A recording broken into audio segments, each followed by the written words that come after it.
So you study agroecology, which is the intersection of agriculture, biodiversity, and food systems.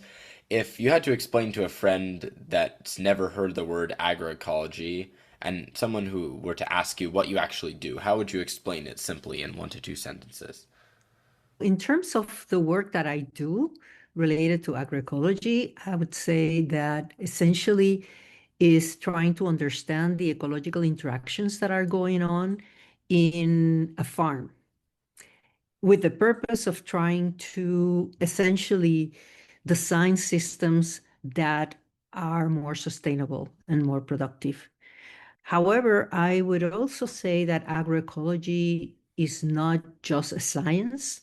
Ecology is basically a movement that incorporates not only the scientific aspects, but also social, political aspects as well.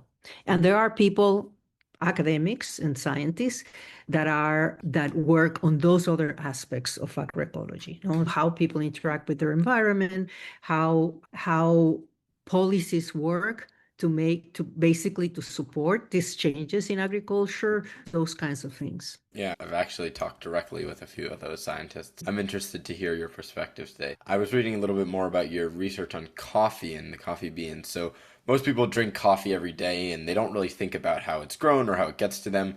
What do you think would be one thing that surprises people a lot about how coffee actually gets to them or how it's grown or anything involved with that? Yeah, most people, that's a great question. And most people, when they think about coffee, they think about a regular crop. And most of the people have this image of what agriculture is, that is like row crops, no? Coffee is a perennial plant that look more like a bush, a shrub, than an annual crop. And one thing that surprised people a lot is that usually coffee is grown under shade of trees. So in an agroforestry, what is called an agroforestry system. And this is because coffee, the actual plant, originates from the understory of a forest in Africa, in the region of Ethiopia and that northeastern part of Africa. And so when it was domesticated, basically with growing with trees, other trees, because it's a plant that is adapted to forest, to grow under the canopy of trees. So you've written a little bit that biodiversity and agriculture aren't exactly opposites, that if they're done right, they can really reinforce each other, which cuts against how a lot of people view farming versus nature. So where's the core idea that people are conflating and getting wrong here? I think that if you are doing agriculture the way that is practiced in a lot of places in the global north, no, like industrialized countries, what we call industrial agriculture or intensive agriculture, those tend to be monocultures with the application of a lot of agrochemicals and very little genetic diversity, very little diversity of anything else beside the crop, and then all the agrochemicals and fertilizers, pesticides, and all that. Of course, all of that has a negative impact on biodiversity, but agriculture doesn't have to be practiced like that. It didn't used to be practiced like that. And we know how to produce crops without all those agrochemicals in diverse systems that basically enhance biodiversity rather than diminish biodiversity. And can I don't see agriculture as the enemy of biodiversity conservation. If done the right way, it can actually support a lot of biodiversity. Yeah, so you've done a lot of work in Mexico and Puerto Rico. Where does scale sustainable farming look, and how does it look down there versus the US, and what could the US take and learn Mm. from it? Yeah, Puerto Rico and Mexico, where I work in the tropical areas within those countries. And as essentially, you find a lot of farms, small scale farms that are very diverse with a lot of different crops, with not a lot of agrochemicals. And although you can find farms all over Mexico and Puerto Rico that are similar to the farms that you have here in the United States, but I think that in general, there's a tendency for the farmers, especially when you're talking about small scale farmers, to try to produce things without having to use a lot of capital intensive technology, no? Because they don't have a lot of money. So things like very heavy machinery, things like pesticides and inorganic fertilizers and things like that, they try to minimize as much as possible, no? And use biodiversity, use nature as basically those inputs. So in coffee is a great example of that because in coffee you have shade trees, as I mentioned to you before, where farmers plant shade trees that are legumes. That means that they are nitrogen fixing trees. The legumes, many legumes like beans and peas and soybeans, they have an association with microorganisms in the root system. And those microorganisms fix nitrogen. That means that they turn gaseous nitrogen, which is very abundant in our atmosphere, they turn it into a form of nitrogen that can be used by the plants. No? So rather than applying fertilizer, nitrogen fertilizer that takes a lot of energy to produce, like the inorganic form, that takes a lot of energy to produce, they basically use these nitrogen fixing trees in their farms, and those essentially bring a lot of nitrogen to the soil. So that helps them minimize the amount of artificial nitrogen that they have to apply to their fields. The biodiversity in the system also harbors a lot of natural enemies, like ants and spiders and wasps and parasitoids, lady beetles, things like that prey on the pests and on the farm. So that again helps maintain a low level of insects. You're never going to eliminate the insects, but the farmers have learned to survive and be able to produce a lot with minimal damage from pests. Hmm. And rather than applying a pesticide that eventually is going to kill all the natural enemies, a lot of the natural enemies, in addition to the pests, and that because the natural enemies are lost, then you have a resurgence of the pest. And you need to keep applying more and more pesticide, a higher dosage, different kinds of pesticide. So you get into this treadmill. The pesticide, this has been very well documented, no? Hmm. It's called the pesticide treadmill. The more pesticide you apply, the more you need to apply later on because you Hmm. eliminate all the natural enemies, and basically also a lot of pests evolve resistant to the pesticide. And so the pesticides that used to work then don't work eventually, and you need to apply a different kind of pesticide, et cetera, et cetera. So those are the things that a lot of small scale farmers, not only in the tropics, in Mexico and Puerto Rico where I work, but also here in the United States, small scale farmers tend to try to minimize those inputs that they need because they don't have a lot of capital, no? And some people do it because they care about the environment. They care about what they put out in the environment, and they care about the sustainability of their farms. So recently, in the last couple of days, I interviewed a professor from New Zealand named Mike Joy talking about industrial agriculture specifically, and he quoted that it was the most unsustainable food system we could have designed.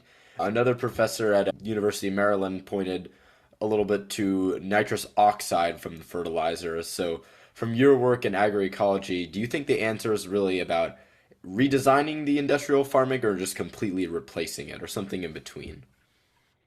I think that we need to transition to a more sustainable system. And I think most people today agree because the impacts of the industrial system have become so evident, no, not only from the perspective of the environment, which is obvious. You don't want to apply these pesticides and a lot of fertilizer that is even not used by the plants. A lot of it is lost, it leach out and ends up in the water, contaminating the water and causing all sorts of problems, no?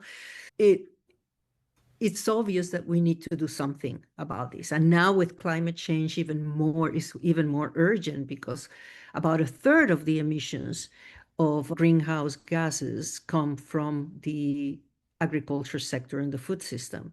And so we need to redesign these systems. And we know how to do that. We know what works, and there are a lot of tools that can be used by farmers to make their farms more sustainable. But I don't think that it's possible to do it like curd turkey, just eliminate all these pesticides and all these agrochemicals because we have damaged the environment already, no? And so we need to do it in a way that we need to transition. That's why I use the word transition, because it cannot be done completely shift the system, because a lot of natural enemies have been eliminated from the system. The microorganisms in the soil also have shifted. The community of microorganisms in the soil have shifted. So you need to do it in a way that basically rebuild this biodiversity that will contribute to the sustainability of the Mhm. farms. So, on a scale from 1 to 5, 5 being the most urgent, how worried should the average person be about the state of global food systems and biodiversity loss over the next 10 years or whatever time period? I think it's a crisis right now. I and it's multiple crises. It's not just biodiversity. It's climate change, and these all these things are interconnected, no? Agriculture is huge in terms of the contribution to, as I mentioned, to climate, to greenhouse gas emissions. And we're at a point that we need to do something urgently about climate change. And climate change is one of these problems that essentially feed on itself. And also agriculture contributes to climate change, but as climate change increases, it affects agricultural production. So we're seeing yield declines in many places because it's getting too hot or it's getting too dry. And that is stimulating basically the use of more agrochemicals. It's stimulating the use of more intensification in agriculture rather than us as a society saying, wait a second, let's stop this and let's change the agricultural system, because I think that if we don't do something really soon, we're going to get to a point, a critical point, like where there's no way back. No, there's such thing as critical transitions in, Mhm. or yeah, critical transition points where you cannot go back. Yeah, And so we're getting very close to that. so you would say it's a 5 as far as urgency right now. Yes. Yeah. So, yeah, a little bit on a more happy Maybe a note. 4.5. Yeah. Yeah, so as a little bit more on the brighter side, what is something that a regular person who is not a farmer or a scientist or a policymaker could do that would make a small but real difference for biodiversity and food systems? We all eat food, no? We're all consumers of food, and I think that paying more attention to what you eat is important.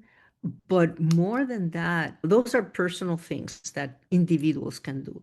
But I think that it's very important to participate in political movements that are going to have a bigger effect, no? And participate at the local, this can be done at the local level, no? Participate in your local government and try to change policies at the local level so that small scale farmers are provided with some incentives, or that there is a way for people to be able to buy food that is more sustainable. There's a lot of different initiatives that are done at local levels that can contribute, no, to Mhm. this transition of agriculture. So if everybody in every city in the world start participating at that level, it doesn't have to be big, it doesn't have to be like a national or international level, but if everybody or a large number of people start participating more actively in designing their local food system, I think that could make a big difference. Yeah, and I definitely agree with that. I think across every single conversation, I've heard the word local mentioned at least once in almost every talking to water scientists, flooding, microbial scientists. everyone Yeah. was saying local. So there's a Yeah. little, yeah, trace across Yeah, scientists. yeah, because things aggregate. And if many communities are starting to do things, and sometimes it looks like too big and too esoteric or too removed when you start talking about national policies or international policies. But you have a city government, and every city has a city government and has a lot of initiatives at the local level that you can participate. Yeah. So who are one or two scientists that you think I should interview after you? Oh, okay. Here, my colleague who is now moving to MSU up north, like an hour north of Ann Arbor, Jennifer Blesch, she's also an agroecologist and she works, but her emphasis is on soils. All this stuff related to cover crops, for example, that's a way to minimize erosion and to minimize the leaching of nutrients, et cetera, et cetera. She works on that and related also to issues of climate change and also food security. So she would be a great person to interview. If you're interested in, see, let me see, uh, issues that are more related to agroforestry, for example, which is something that people in the US are not very familiar with because here we're used to the raw crops and just the commodities, the agricultural commodities. But it is actually becoming more and more popular for people to plant trees on their farms. And so if you're interested in exploring that forestry component, Teresa Ong from Dartmouth University has been doing a lot of work in the northeastern part of the US. They have a group of they collaborate, they have a network of farmers essentially that are implementing agroforestry programs. Yeah, Those definitely. would be, yeah, those would be two great people to interview. Yeah, I would definitely love to reach out to them. And then the other one, Stacy Philpott in the University of California in Santa Cruz, she works in urban agriculture, which is another component that I think is really interesting. And we're seeing, I'm from Michigan and close to Detroit, and Detroit has an explosion really of urban agriculture. A lot of people are producing their own food in their backyards. And so that's another interesting component related to agriculture. Yeah, I just remember from the first scientist you said, the very first person I interviewed, UCLA professor, a real expert on Amazon dark earths. So it would be a Oh, little yeah. full circle Yeah. moment there. Yeah, Yeah, that's an interesting. Yeah. yeah, I got one more question for you. I asked this to every scientist, and I've gotten a lot of different answers, so I'm curious to see what you have to say. And it's if every teenager on Earth had to hear one final sentence from you, it can be about climate or whatever you would like, what would it be? I think it would be basically become literate in science. I think that a lot of we're getting to a point where people are rejecting science. And if we continue in this path, we are going to, it would be really easy to manipulate people, no?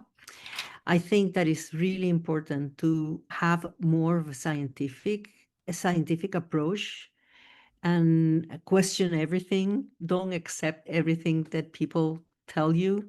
Just investigate and do your own research and have an inquiry mind, no? Like question everything. Because as we develop as a society, I think that is becoming more and more evident that we need to have a scientific approach to things, and evidence is important. You have, when you do something, you have to use evidence and not just accept everything that you're told. I really appreciate your time tonight.